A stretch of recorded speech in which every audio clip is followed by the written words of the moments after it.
Daniel, capítulo 9. A palavra do Senhor diz assim: no primeiro ano de Dario, filho de Assuero, da linhagem dos Medos, o qual foi constituído rei sobre o reino dos caldeus, no primeiro ano do seu reinado, eu, Daniel, entendi pelos livros que o número de anos de que falara o Senhor e o profeta Jeremias, que haviam de durar as assolações de Jerusalém, era de 70 anos. Voltei o rosto ao Senhor Deus para o buscar com oração e súplicas, com jejum, pano de saco e cinza. Orei ao Senhor meu Deus, confessei e disse: Ah, Senhor, Deus grande e temível, que guardas a aliança e a misericórdia para com os que te amam e guardam os teus mandamentos. Temos pecado e cometido iniquidades, procedemos perversamente e fomos rebeldes, apartando-nos dos teus mandamentos e dos teus juízos. E não demos ouvido aos teus servos, os profetas, que em teu nome falaram aos nossos reis, nossos príncipes e nossos pais, como também a todo o povo da terra. A ti, Senhor, pertence a justiça, mas a nós o corar de vergonha, como hoje se vê. Aos homens de Judá, os moradores de Jerusalém, todo Israel, quer os de perto, quer os de longe, em todas as terras por onde os tem lançado, por causa das suas transgressões que cometeram contra ti. Ó Senhor, a nós pertence o corar de vergonha, aos nossos reis, aos nossos príncipes e aos nossos pais, porque temos pecado contra ti. Posteriormente nós lemos mais alguns versos. Vamos orar. Obrigado, Deus, por este tempo disponível para a adoração. Obrigado a Deus por esse tempo disponível para a comunhão. Obrigado a Deus por esse tempo que temos para nos dedicarmos ao Senhor, para buscar a Tua presença, para buscarmos a comunhão dos santos, para apresentarmos a Ti as nossas súplicas e ações de graças, para entregar a Ti o louvor que é fruto de lábios que confessam o Seu nome, mas também, ó Deus, para abrir o nosso coração e a nossa mente para receber a Tua palavra, Senhor. Ó Deus querido, nós te pedimos em nome de Jesus, fala ao nosso coração. Fala ao coração do Seu povo, aqui por onde quer que ele esteja. Abençoe o Teu povo com o entendimento da Sua palavra, para que seja de fato um povo temente ao Senhor, que cumpre os Teus mandamentos. Obrigado a Deus, rendemos-te graças, Senhor, confiados na Tua misericórdia, em nome de Jesus. Amém.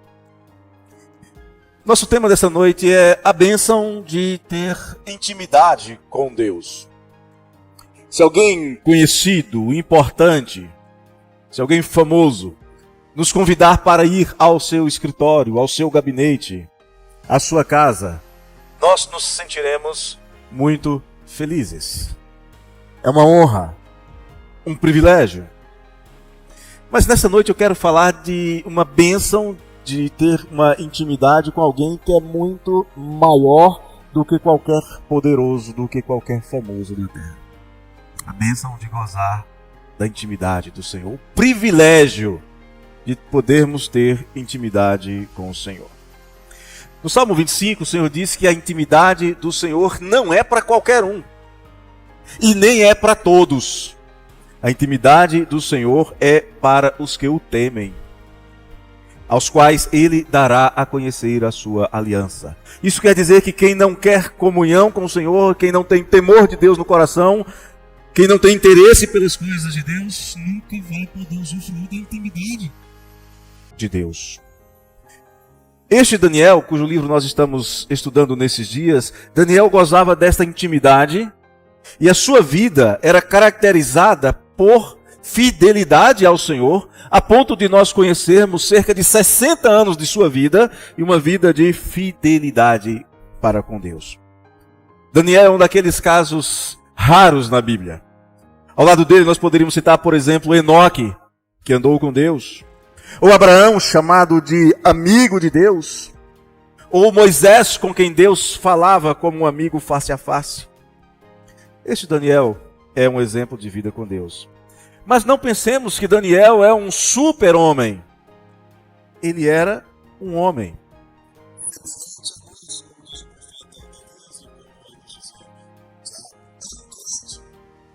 Alguém que acreditava em Deus, que confiava em Deus e que queria estar na presença de Deus, como nós somos ou como nós devemos ser. Na introdução deste capítulo que nós lemos, Daniel está estudando a sua Bíblia. Ainda não era a Bíblia que nós temos, com todos os livros que nós temos, era uma Bíblia um pouco menor, mas ele estava estudando a sua Bíblia, estudando as profecias. Nós já sabemos também que Daniel, além de estudar a Bíblia, ele tinha o costume de orar ao Senhor. Orar várias vezes ao dia, pelo menos 3 vezes ao dia. Está no capítulo 6. Mas aqui nós somos informados de que ele, embora tendo recebido da parte de Deus uma sabedoria ímpar, agraciado com um dom de entendimento espiritual, mesmo assim Daniel, com toda a sabedoria, com todo o entendimento que ele tinha, ele não negligenciava a prática de estudar as Escrituras. Esta prática de Daniel servia para ele como alimento diário, mas para nós deve servir como uma exortação, como um chamado a nos despertarmos. Se Daniel, sendo quem era, dotado de sabedoria acima de todos os do seu tempo, se ele sentia necessidade de estudar, quanto mais nós. Certamente Daniel tinha prazer no estudo das Escrituras, como diz o Salmo 119, verso 16. Terei prazer nos teus decretos. Não me esquecerei da tua palavra. Se Daniel tinha esta necessidade, imagine nós. Qual é a nossa necessidade que não temos tamanha sabedoria? Eu penso que muitos dos crentes menos dedicados, menos esforçados, talvez até mais acomodados e um pouco desinteressados, deveriam estudar muito mais do que Daniel. Mas talvez, e falo por hipótese, talvez falte o mesmo prazer em ler e meditar na palavra de Deus. Talvez os crentes do século XXI considerem os mandamentos do Senhor penosos demais para gastar tempo com eles. O que nós podemos aprender com este Daniel, com este crente lá do passado, mais de 2000 anos atrás? Com este crente que foi vitorioso em um ambiente que era totalmente adverso à sua fé. Com esse crente que na Babilônia fez o nome do Senhor conhecido e temido até pelos reis. Num período em que reinos se levantavam e caíam. Mas Daniel continuava servindo ao Senhor. O que nós podemos aprender com este Daniel? No verso 3 e no verso 4 nos ensina que você, olhando o exemplo de Daniel, você pode ter intimidade com Deus através da oração. O texto diz que ele voltou o rosto para o Senhor Deus para o buscar em oração e súplica com jejum, pano de saco e cinza, e orou ao Senhor e confessou, o texto segue. Veja só que descrição maravilhosa que Daniel faz do Senhor nesta passagem. Ele diz que Deus, no verso 4, Deus é o Deus grande, Deus é o Deus temível, Deus é o Deus que guarda a sua aliança e a sua misericórdia para com os que o amam e para com os que guardam os seus mandamentos. Daniel está mostrando aqui que ele conhece Deus como Deus todo-poderoso, como Deus relacional, como Deus gracioso, como Deus fiel. E por causa disso, por este conhecimento de Deus, por essa intimidade que ele tem com Deus, através de uma vida de oração, ele diz que tem prazer de estar na presença de Deus, e isto é provado pelo fato de que ele orava ao Senhor constantemente e continuamente, independente das circunstâncias e mesmo sob a ameaça de perder a sua vida. A chave para nós entendermos quem é este Daniel é a expressão que diz que ele orava ao Senhor continuamente. Em hebraico, essa expressão significa mais do que simplesmente um costume. A indicação é que era uma prática que caracterizava integralmente o seu estilo de vida. É como se nós disséssemos, Daniel não seria Daniel se ele não orasse. Daniel não seria Daniel se ele não orasse 3 vezes ao dia. E sendo ele quem era, um dos 3 mais poderosos do reino, certamente ele agendava as suas audiências com os potentados do reino para ter os seus momentos de oração livre. Ele deixava espaço na sua agenda para orar pelo menos 3 vezes ao dia. Está no capítulo 6, verso 10. Não interessa, não é importante para nós dizermos quais eram os horários que Daniel orava. Era de manhã, era meio-dia, era de tarde? Não sabemos, a Bíblia não diz. Mas o fato é que ele orava. E para nós, crentes do século XXI, talvez não tenhamos a mesma liberdade de estabelecer a nossa agenda. Qual é o mandamento? O mandamento é ler sem cessar. 1 Tessalonicenses 5:17. O verbo que indica a prática da oração, o mandamento para a oração na vida do crente do século 21, está no presente, está no imperativo e é uma ordem. Ore constantemente. Ore sem cessar. Daniel orava o tempo todo porque ele compreendia três coisas. Ele entendia as circunstâncias, ele entendia a natureza do homem e ele entendia a natureza de Deus. Pelo entendimento das circunstâncias, por olhar o que acontecia, ele sabia onde ele estava, ele sabia como havia chegado até ali, ele sabia o que estava acontecendo ao seu redor. Pelo entendimento da natureza do homem, especialmente do seu povo, ele sabia por que eles estavam na Babilônia. Por causa do pecado. Mas pelo conhecimento da natureza de Deus, Daniel sabia o que ele deveria fazer. E fazia. Daniel buscava a face do Senhor para gozar da sua intimidade. No Salmo 27, por exemplo, no verso 7, o salmista diz assim: ouve, Senhor, a minha voz, eu clamo. Compadece-te de mim e responde-me. No verso 8, ao meu coração me ocorre. Buscai a minha presença. Deus falando ao seu coração. E ele então responde: buscarei, pois, Senhor, a tua presença. E Daniel faz isso com um profundo senso de humilhação. E há aqui um contraste em quem era o Daniel na corte e quem era o Daniel diante do Senhor. Se você olhar no capítulo 5, verso 29, Daniel vestia roupas suntuosas de púrpura. Mas diante do Senhor ele se vestia com pano de saco e cinzas. A corte era caracterizada por banquetes. Daniel se apresenta diante do Senhor com súplicas e jejuns. Daniel tinha mais prazer na presença de Deus do que em qualquer outra coisa que o mundo pudesse lhe oferecer. E ele buscava a intimidade do Senhor através da prática de oração constante, incessante. E o que acontece quando você tem intimidade com Deus? O que acontece quando o crente consegue ter esta proximidade com o Senhor? Versos 5 e 6 nos mostram que uma característica muito comum daqueles a quem o Senhor se revela, se você olhar nas Escrituras você vai encontrar isso de imediato, é tremor. Foi assim com Moisés em Êxodo 3:6. Foi assim com Manoá em Juízes 13:22. Foi assim com Isaías no capítulo 6, verso 5. Foi assim com Pedro, como Lucas registra no capítulo 5, verso 8. Todos estes temeram. Alguns ficaram com medo de morrer, como é o caso de Manoá. Outros pediram para o Senhor se afastar porque a presença do santo os incomodava por causa do seu pecado. Dos versos 5 e 6, Daniel diz: nós pecamos.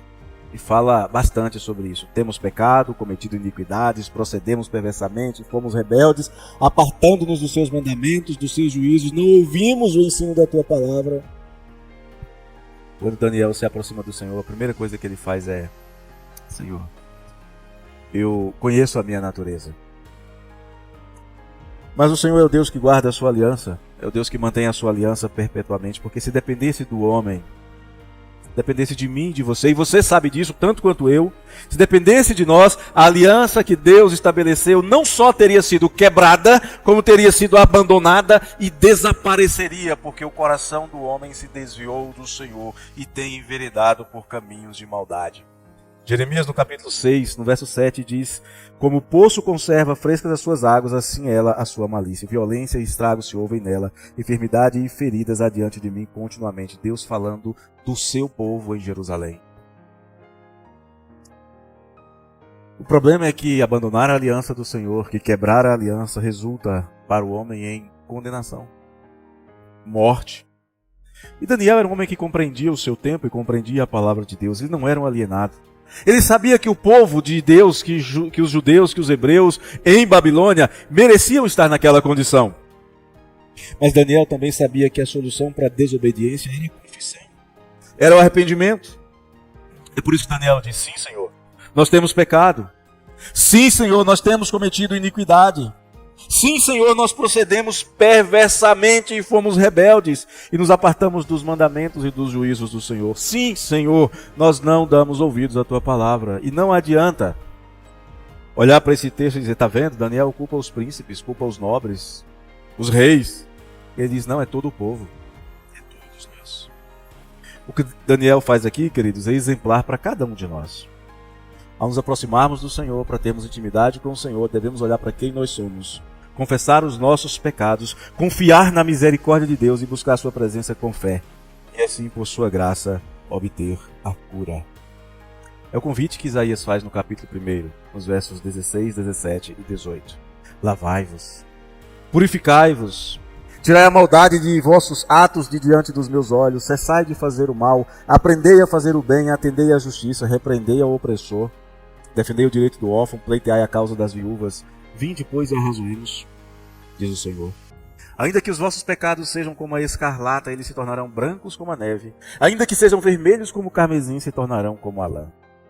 Daniel busca a presença do Senhor, olha-se diante da santidade de Deus e reconhece quem ele é, o seu pecado. Mas ele sabe que Deus também é justo e gracioso. Quando você tem intimidade com Deus, você vai perceber com clareza que Deus é o Deus justo. Por isso que ele diz no verso 7, a ti, Senhor, pertence a justiça, mas a nós o corar de vergonha. Essa expressão, a ti, Senhor, pertence a justiça, significa, queridos, que Deus é justo em sua essência. Não há como haver justiça fora de Deus. Não há como ser justo sem estar em Deus. Ao Senhor pertence a justiça. É por isso que em Deuteronômio 32, Moisés vai dizer assim, eis a rocha. Suas obras são perfeitas, porque todos os seus caminhos são juízo. Deus é fidelidade e não há nele injustiça. Ele é justo e reto. Mais do que fazer, mais do que promover a justiça, Deus é justiça. Daniel, em momento algum, vai discutir a justiça das ações de Deus. Ele simplesmente ele a reconhece, ele diz, Deus é justiça. Ele sabe que Deus é justo. Ser justo faz parte do caráter essencial de Deus. É o que nós chamamos de um atributo essencial de Deus. Deus não seria Deus se ele não fosse justo. E não existe a menor possibilidade de Deus não ser justo em suas ações. E Daniel então vai fazer uma distinção muito clara entre Deus e os pecadores. Se a justiça é uma expressão do caráter de Deus, e por isso Deus deve ser honrado, exaltado e adorado eternamente por isso, por outro lado, ao olhar para o homem, ao ver que ele próprio e o seu povo estão cativos em Babilônia e espalhados entre os povos, Daniel pergunta, e o homem? Se a Deus pertence a justiça, qual é a parte que pertence ao homem? A resposta é corar de vergonha. Que também pode ser entendido como ser merecedor de tratamento desonroso. Os moradores de Judá, os moradores de Jerusalém, os que permaneciam na Judéia, os que foram dispersos, todos cometeram transgressão e todos foram levados para o exílio. E por que eles foram levados para o exílio? Porque Deus é justo. Deus prometeu que se levantaria contra eles uma nação que os trataria com extrema dureza e levaria cativos seus filhos e suas filhas. E olha que Deus disse isso para eles quando eles estavam saindo do Egito. 29 e 41. Olha o que Deus falou que aconteceria com Israel. E se você ler o livro de Jeremias, você vai encontrar esses fatos se realizando. O Senhor levantará contra ti uma nação de longe, mais de 400 quilômetros de distância. Da extremidade da terra virá, como o voo impetuoso da águia, nação cuja língua não entenderás. Jeremias vai dizer que era um povo que falava babujando. Ninguém entendia o que eles falavam. Nação feroz de rosto, que não respeitará o velho nem se apiedará do moço. Gerarás filhos e filhas, porém não ficarão contigo, porque serão levadas ao cativeiro. Foi exatamente o que aconteceu com Daniel. A vergonha de Israel naqueles dias não era uma situação circunstancial, não era um acaso. Era a expressão do caráter justo de Deus. Deus havia prometido que aquilo aconteceria. Israel sofreu as consequências das suas más ações. Se recusaram a ouvir, colheram o fruto da sua desobediência, foram devorados à espada pelos terríveis assírios, como Deus havia prometido através de Isaías, quase um século antes. Isaías capítulo 1, verso 20. Mas se recusardes e fordes rebeldes, sereis devorados à espada, porque a boca do Senhor o disse. Então, quando você tem intimidade com Deus, você conhece o caráter justo de Deus. Mas você conhece também o caráter perdoador de Deus. Verso 9, o profeta Daniel começa dizendo assim: ao Senhor nosso Deus pertence a misericórdia e o perdão, E por que misericórdia e perdão pertencem a Deus? Porque nós precisamos disso, pois nos temos rebelado contra Ele. Então, a partir do verso 10, ele vai descrever toda a rebelião de Israel, concluindo no verso 14, por isso o Senhor cuidou em trazer sobre nós o mal, e fez vir sobre nós, pois justo é o Senhor, nosso Deus, em todas as suas obras que faz, pois não obedecemos a sua voz. Ao lado da sua perfeição justa, Deus também revela a sua misericórdia. Em todas as culturas religiosas da antiguidade, todas elas, os adoradores tinham medo de desagradar as suas divindades.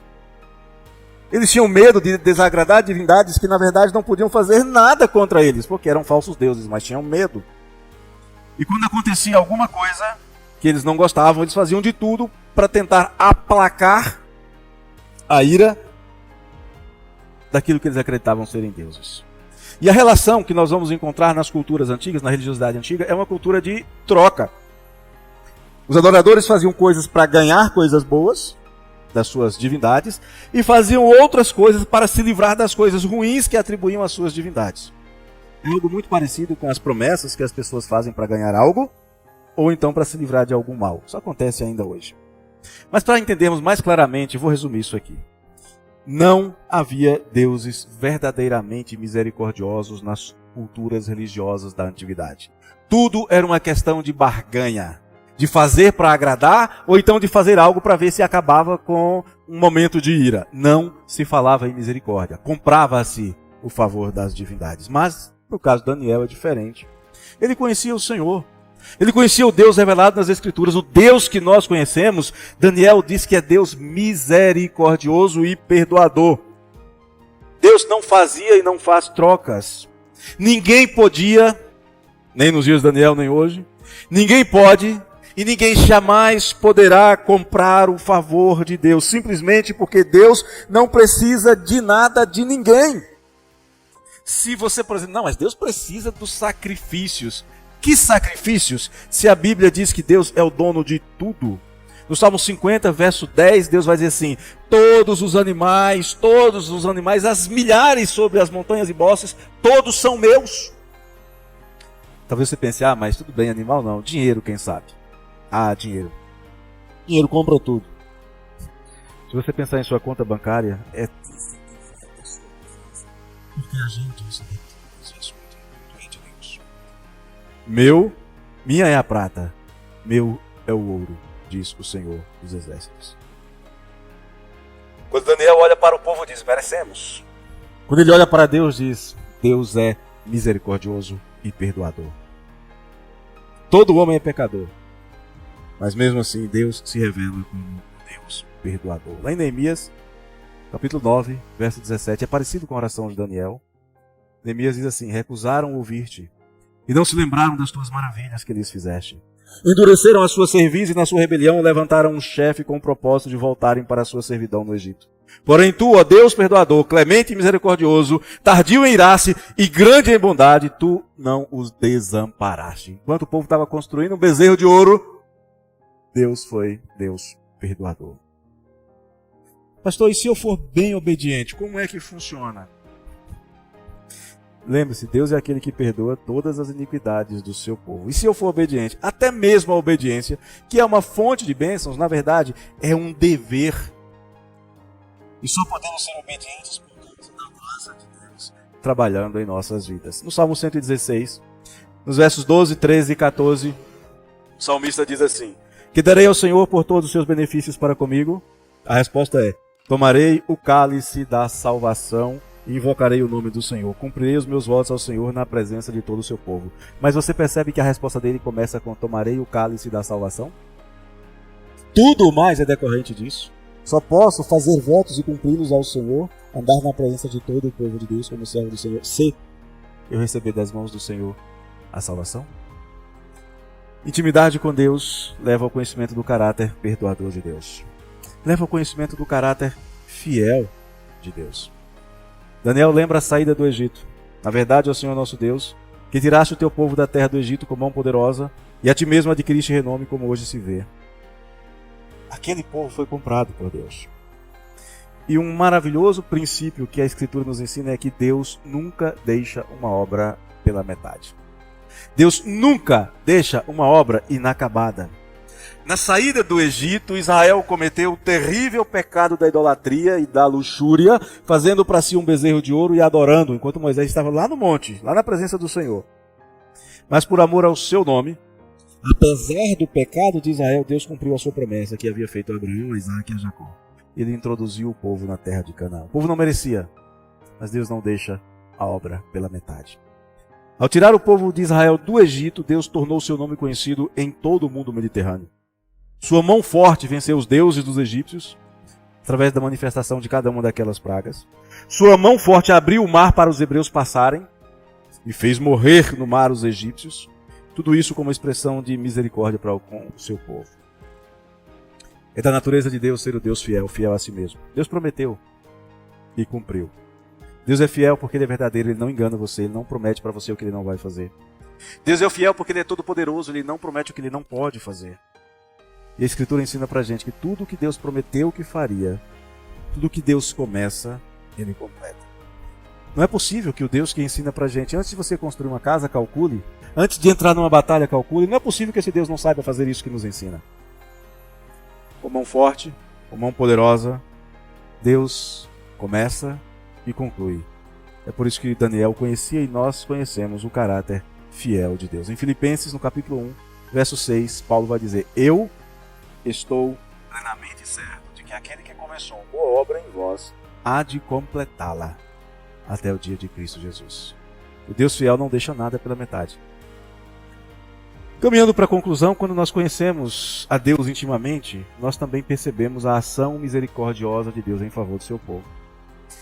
Verso 17, Daniel diz: agora, pois, ó Deus nosso, ouve a oração do teu servo e a sua súplica sobre o seu santuário assolado, faze resplandecer o rosto por amor do Senhor. Inclina, ó Deus, meus ouvidos e ouve, abre os olhos e olha para a nossa desolação e para a cidade que é chamada pelo teu nome. Porque não lançamos as nossas súplicas perante a tua face, fiados em nossas justiças, mas em tuas muitas misericórdias. Ó Senhor, ouve. Ó Senhor, perdoa. Ó Senhor, atende-nos e age, não te retardes por amor de ti mesmo. Ó Deus meu, porque a tua cidade e o teu povo são chamados pelo teu nome. Este Daniel, ele gozava de uma intimidade com o Senhor que, acredito, poucas pessoas já tiveram. A ponto de Deus usar a piedade e a fidelidade de Daniel como exemplo de pessoas que poderiam pedir qualquer coisa, menos que Deus mudasse o seu propósito e deixasse de ser fiel a si mesmo. Isso está lá em Ezequiel, capítulo 14, verso 19. Nem por um momento, Daniel, que tinha essa profunda intimidade com o Senhor, nem por um momento ele se atreve a barganhar com Deus, nem a dar ordens de algum tipo a Deus. Daniel suplica. É importante considerar isso porque Daniel vai concluir a sua oração com uma súplica. Ele pede pela graça de Deus. Isso é indicado na expressão faze resplandecer o seu rosto, que é o contrário de rejeição, que também menciona o rosto, como Isaías 59, 2. Quando Deus diz, eu não quero saber de vocês, ele diz assim: as vossas iniquidades fazem separação entre vós e o vosso Deus, e os vossos pecados encobrem o seu rosto de vós para que vos não ouça. Daniel diz, Senhor, faz resplandecer o rosto sobre nós. A ideia de virar o rosto também tem a ideia de julgamento em Jeremias 44, 11. Portanto, assim diz o Senhor dos Exércitos, o Deus de Israel: eis que voltarei o rosto contra vós outros para mim, e para eliminar a todo o Judá. Mas Daniel diz, faze resplandecer o seu rosto sobre nós. A súplica de Daniel é apresentada aqui através de vários verbos. Ele pede, Senhor, inclina, ou seja, seja favorável, preste atenção no meu pedido. Ouve, a ideia de atender. Vê, olha, a ideia de examine, julgue. Mas ele continua dizendo, perdoa. E conclui dizendo, age. Todos esses verbos aqui apontam para o fato de que Deus se relaciona com o seu povo. Se você é crente, você sabe, você experimenta isso. Você se relaciona com o seu Deus de maneira confiante. Você confia no fato de que os olhos de Deus, de que os ouvidos de Deus estão sempre atentos para os seus servos. Em sua oração, Daniel vai deixar bem claro que ele não está orando a um Deus ou a um ídolo mudo. Ele não está falando com uma imagem inanimada, com uma estátua. Os homens constroem deuses que têm mãos, mas não ajudam. Que têm olhos, mas não veem. Que têm ouvidos e não ouvem. Que têm boca e não falam. Não podem fazer nada. Essas esculturas, imagens, estátuas ou qualquer outro tipo de representação é inútil, é sem proveito. Deixa seus adoradores frustrados, mas não o Deus de Daniel, não o nosso Deus. Ele vê, ele ouve, ele fala, e as suas mãos se estendem para ajudar, muitas vezes antes mesmo que nós clamemos. E o que você pode fazer, o que nós podemos fazer então para gozar da intimidade deste Deus? E aqui eu não estou falando daquele tipo de intimidade que às vezes a gente vê em algumas músicas, tipo aninhar em seus braços, receber seus afagos, deitar em seu colo. Não é esse tipo de intimidade, não. Também não é o tipo de intimidade de chamar Deus de cara ou de algo parecido. Não é esse tipo de intimidade, não. Isso não é intimidade. Isso chega a passar muito perto se não for blasfêmia. É como manter as sandálias nos pés, entrando em lugar santo. Nem Moisés, aquele que falava com Deus face a face, nem ele chegou a ser irreverente diante do Senhor. Josué também foi orientado a tirar as sandálias dos pés, ou seja, a ser reverente. Quando o rei Uzias achou que, porque era um homem piedoso, podia abusar da intimidade do Senhor, ele ficou leproso. Se você quer viver para a glória de Deus, se você é verdadeiramente cristão e deseja viver para a glória de Deus, faça como Daniel. Reconheça a sua pecaminosidade pessoal. Ore ao Senhor com intimidade, admitindo os seus pecados, sua desobediência. Peça perdão e faça as necessárias correções em sua vida diária. Mas não confie na sua própria justiça. Confie sempre na misericórdia e no perdão de Deus. Se você quer experimentar comunhão e intimidade com o Senhor, então você deve temê-lo, porque a intimidade do Senhor é para os que o temem. Você deve amá-lo de todo o seu coração, de toda a sua força, de todo o seu entendimento. Você deve consagrar-se inteiramente a Ele e fugir da prática e da aparência do mal. Você deve fazer aquilo que Miqueias nos orienta. Ande humildemente na presença do Senhor. Esse texto de Miqueias é maravilhoso quando o Senhor diz: Ele te declarou ao homem o que é bom e o que é que o Senhor pede de ti. Que pratiques a justiça e ames a misericórdia e andes humildemente com o teu Deus. Você quer intimidade com Deus? Quer viver na presença do Senhor? É esta a sua decisão nesta noite? É este o desejo mais profundo do seu coração? Faz o seguinte, coloque sua vida diante dele agora. Coloque os desejos do seu coração, todos os planos na sua vida diante dele agora. Essa é a orientação do Salmo 37, versos 4 e 5. Entregue totalmente a ele e confie totalmente nele, como diz o Salmo 37, 3. E sabe o que vai acontecer? Se a sua entrega for de tudo. O Senhor conhece o nosso deitar, conhece o nosso assentar. O Senhor esquadrinha o nosso coração e nada foge ao seu olhar. O pedido que Daniel faz para que o Senhor incline-se e ouça, e veja, e perdoe, e haja, é o nosso pedido agora. Ser misericordioso para conosco e inclina o nosso coração segundo o seu querer. Dá-nos, ó Deus, gozar da tua intimidade, experimentar da sua aliança. Que a nossa vida, ó Deus, seja de oração na sua presença. Que a nossa vida, Senhor, seja de reconhecimento de quem nós somos, da nossa própria natureza, da necessidade que nós temos, Senhor, de chegar diante de Ti e confessar os nossos pecados. Senhor, que ao entrar em comunhão e intimidade contigo, nós possamos ter sempre a certeza de que o Senhor é o Deus justo, é o Deus misericordioso e perdoador, é o Deus fiel, é o Deus que age com misericórdia e graça. Ó Deus, dá-nos conhecer mais do Senhor, para que a nossa confiança em Ti aumente diariamente. Para que nós possamos andar, ó Deus, mesmo no mundo terrível, andar confiantemente no Senhor. Ó Deus, faz isso em nós. Ajuda-nos a sermos ousados no nosso testemunho, sábios nas nossas palavras, mas jamais, em tempo algum, deixarmos dizer que o Senhor é o nosso Deus. Para que outros saibam que nós temos um grande Deus. Nosso coração, é o nosso pedido. Faz isso em nós, inclina o nosso coração segundo o seu querer. Te pedimos em nome de Jesus. Amém.